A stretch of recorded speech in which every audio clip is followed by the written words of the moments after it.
What song has an upbeat tune but dark lyrics? 9 to 5 by Dolly Parton. Theme song of the Moklan women's rights movement. Jesus, I just looked up the lyrics.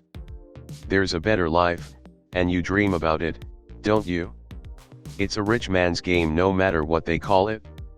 And you spend your life putting money in his wallet. Dolly was way ahead of her time. God, this was my anthem when I worked in the automotive industry. I fucking hated every minute of that job and blasted that song every single day on my drive in. It's enough to drive you crazy if you let it. I let it, Dolly. I let it drive me crazy. I Don't Like Mondays by the Boomtown Rats.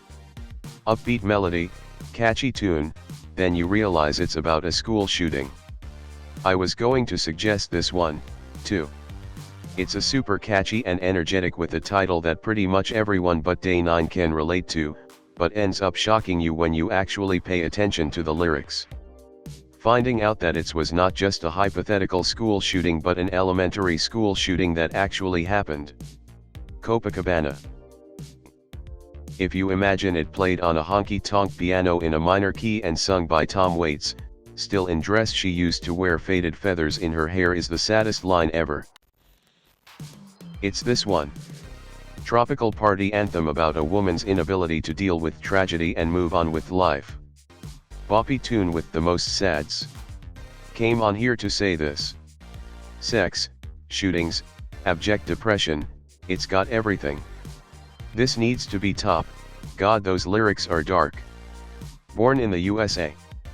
A young man sent off to war against his will, went through hell, and came home to a country that doesn't care about him. All to an upbeat tune that a lot of people confuse as talking about how great America is. Lot of Springsteen songs are like that. He deals with themes such as class struggle, war, death, coming to terms with his father, love, etc. Reagan brought this up during his '84 campaign, totally clueless as to what it was about. The community intro song. Give me a rope, tie me to dream. Give me the hope to run out of steam. Somebody said, it should be here. We could be roped up, tied up, dead in a year. I can't count the reasons I should stay. One by one, they all just fade away. My those lyrics are depressing. I'm ashamed I didn't think of this sooner. BTW, the song is At Least It Was Here by the 88s. Fun fact, the song was written in an afternoon especially for the show. Dan Harmon, I think, also chose the band cause he liked the band at the time. No Rain by Blind Melon. Also changed by the same band. Especially the line all I can do is read a book to stay awake, and it rips my life away but it's a great escape. I got to hang out with Shannon and the guys from Blind Melon quite a bit when they were blowing up in 1993. We had mutual friends, and they treated me like a friend from the moment I met them. I still listen to their music when I'm feeling really good, and it makes me cry every damn time. I feel like Semi-Charmed Life is the end-all be-all of seemingly upbeat songs that are super dark. Edit. Too many of you suggested I listen to slow motion for me to respond to all of you and say thanks. I had never heard it before and damn. What a song, lol, thanks for the rec. That's actually the entire point of the song. They wanted to put the most upbeat music possible to some of the darkest lyrics they could come up with. Yeah, it's funny.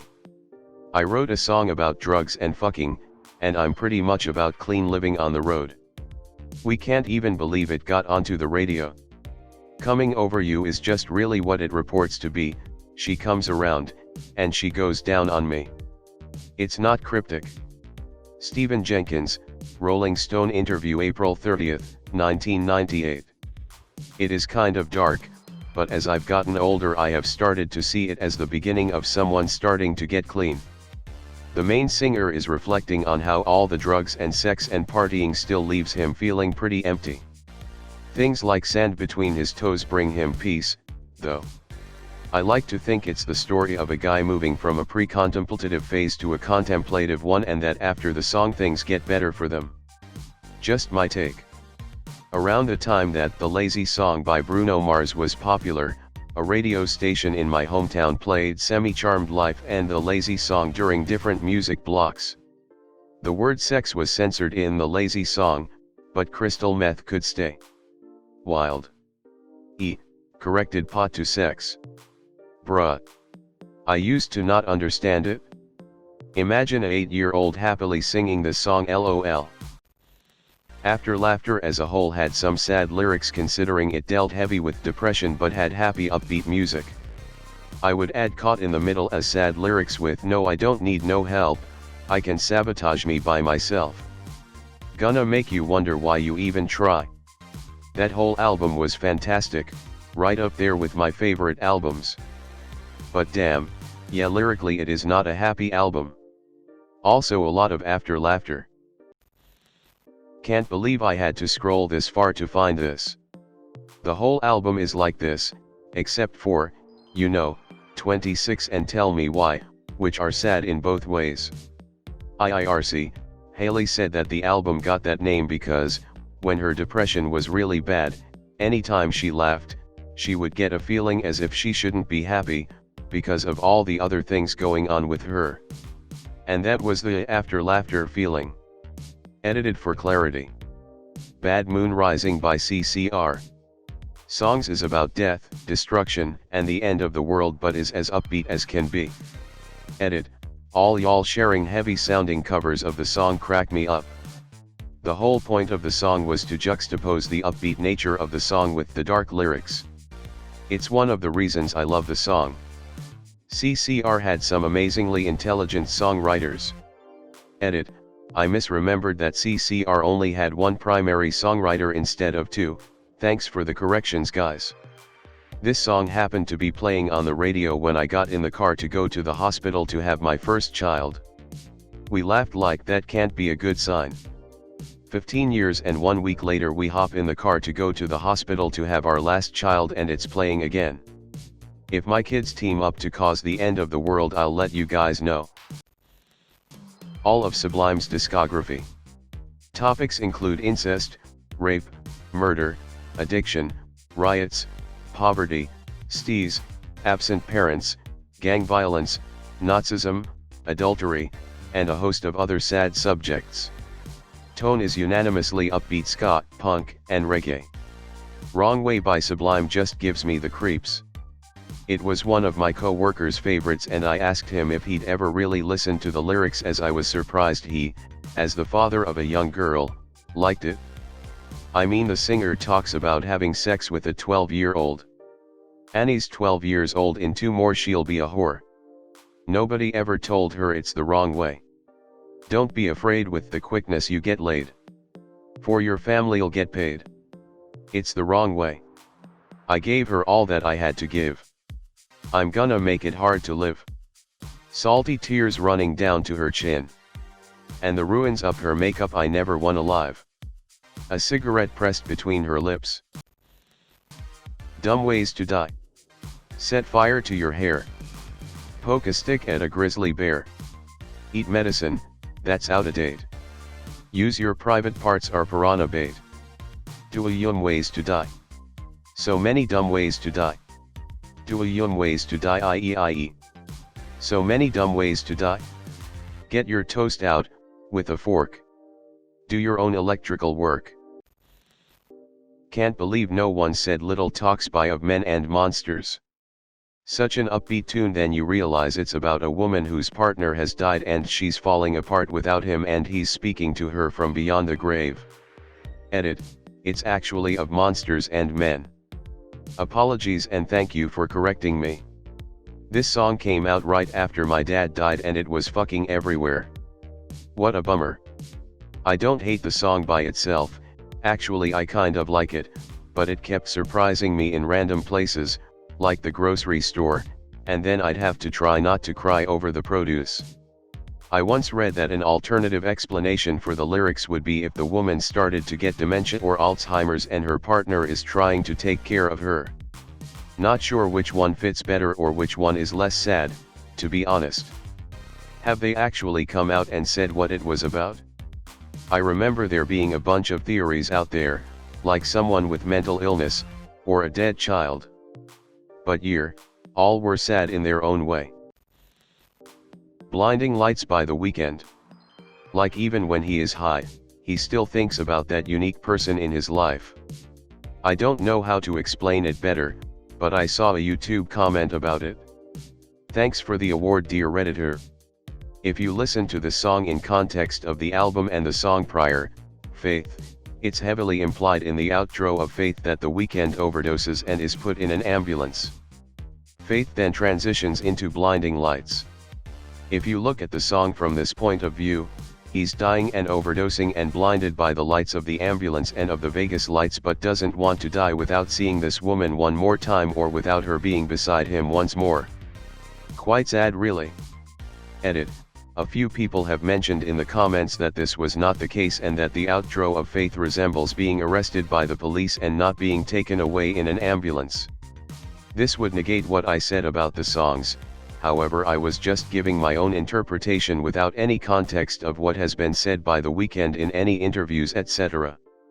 I choose to stick by my interpretation as it creates a much more heartbreaking and emotional story and album as a result, whether it was intended or not.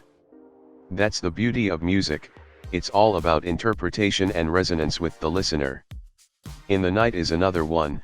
I remember hearing it on the radio all the time and it sounds all fun and upbeat. But if you pay any attention to the lyrics, it's a pretty fucking sad story about a CSA survivor's life as a stripper. He has a lot of songs that fit this mold. You Are My Sunshine seems like an upbeat, happy song, but it's actually pretty depressing when you hear the more of the lyrics. You are my sunshine, my only sunshine. You make me happy when skies are gray. You'll never know, dear, how much I love you. Please don't take my sunshine away.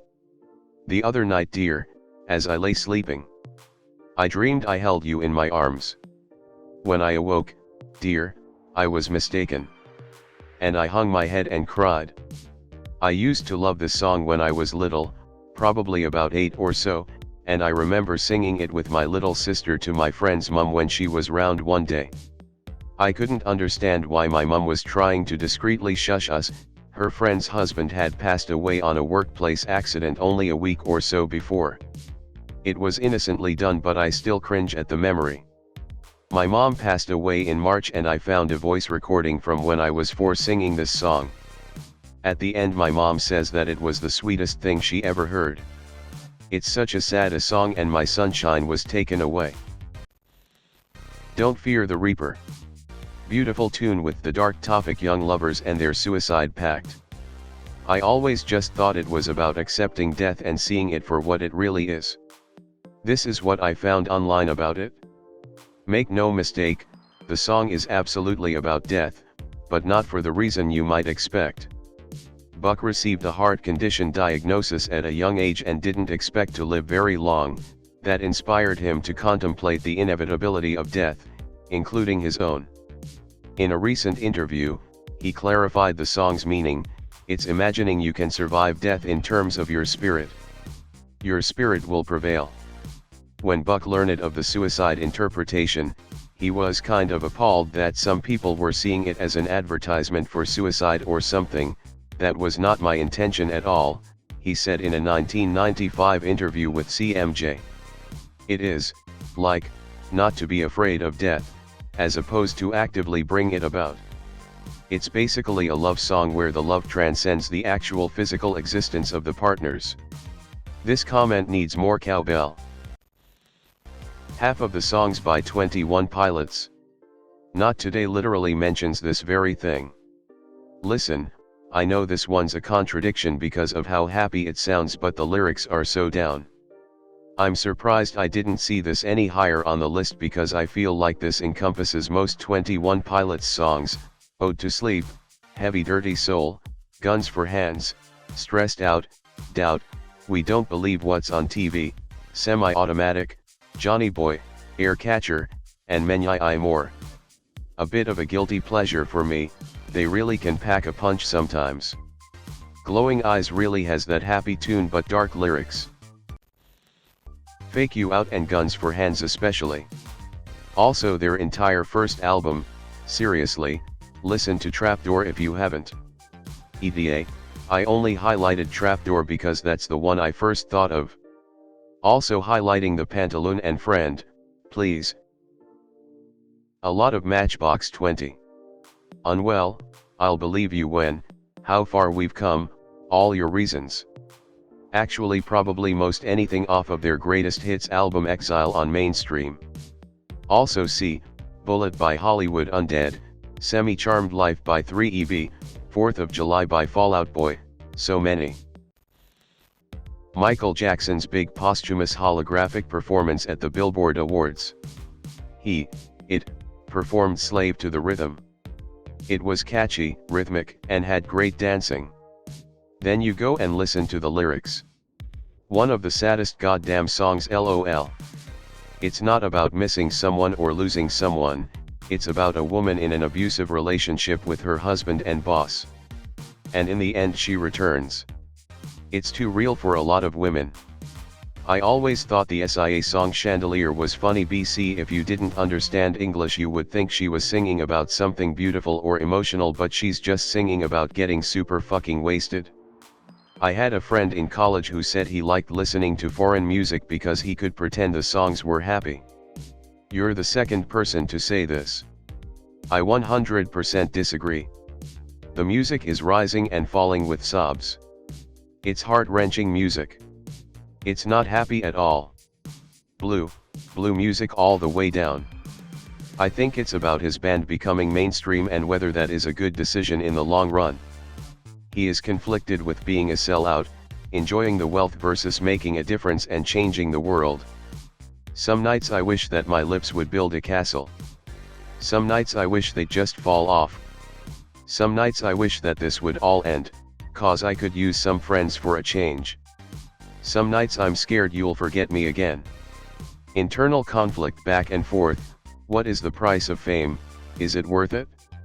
What do I stand for anymore? Just a very well written song emo.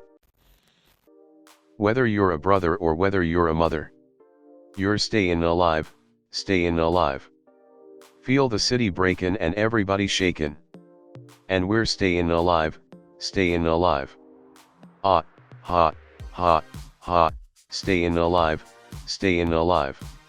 Hot, hot, hot, hot, stayin' alive.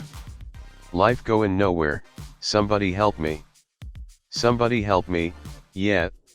Life goin' nowhere, somebody help me, yeah. I'm stayin' alive. Mac the Knife by Bobby Darin. I first heard the song as part of the soundtrack to What Women Want and took it as an upbeat sort of yeah, he's doing good, song. Then I heard it again years later and actually paid attention to the lyrics. It's about a serial killer. The new song by AJR, bang. Very upbeat and fun, but just don't listen too close. Slightly off topic, but there's something I just find absolutely delightful when they have the random spoken lines in their songs. The Here We Go, and metronome in Bang and How's It Go Again, in Sober Up. It's actually not that dark. The band says the song is about that awkward part of life between being an adult and being a kid. They say it in multiple interviews, so I have to disagree with this. A lot of AJR songs fit the description tbh. I actually don't think this song belongs here. I love these guys and have been listening for a long time. I'm certainly glad they are finally getting some national attention. Nobody seems to notice that Black and Gold by Sam Sparrow is about existential terror. If you're not really here, then the stars don't even matter. Now we're filled to the top with fear, that it's all just a bunch of matter, and if vision is the only validation then most of my life isn't real. It's about the powerful feeling of loving someone and having them be ineffably important to you while also grappling with the fear that they, and you, are nothing more than just organized matter, a ghost in the machine. The need for love to be the one thing pure and real in an indifferent universe that exists without purpose, but the terror at the likelihood that it actually isn't. The person you're loving is just a complex organic machine, and you're only feeling that way because your brain chemicals are telling you to. When they die they'll be gone forever because the unique form all that matter has taken, the form you loved, will have merely dispersed forever. It's the fear that maybe it really is just that simple, and the desperation that you can't cope with believing that. Thanks for watching. Don't forget to like, subscribe and comment Reddit Story Time for more Reddit stories.